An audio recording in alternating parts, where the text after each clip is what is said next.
There is no law saying that in a situation of constitutional deviation, these are the powers to be exercised by the Supreme Court.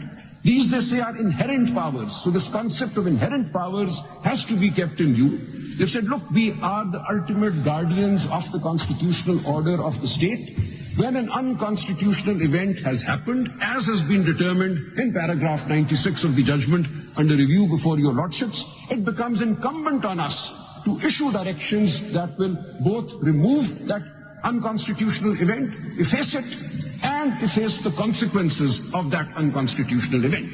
Now, the unconstitutional event could be an overt intervention into the constitutional system, the suspension, abrogation of democracy, the constitution, and so on. Or it can be a covert or a somewhat layered or camouflaged intervention, which is what happened on the 3rd of November. A so-called emergency was announced.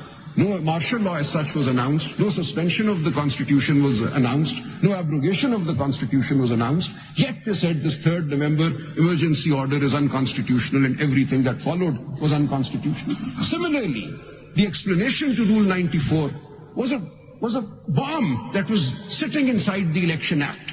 It had never before had effect because never before had a political party been de-recognized and its symbol taken away, or de-recognized as a consequence of its symbol being taken away.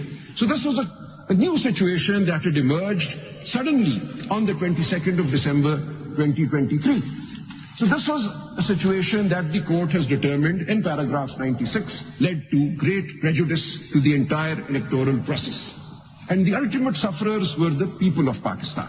Because it is the right of the people, and I'll just come to that, the parties and the candidates are there only to give voice to the voice of the people.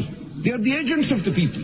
So if the people are denied their agency, it is the people who have suffered, and not those individual candidates or the political party concerned.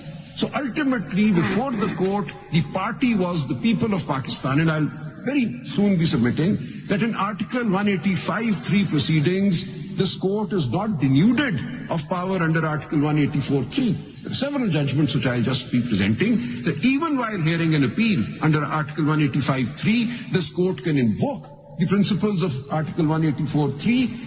I joined pension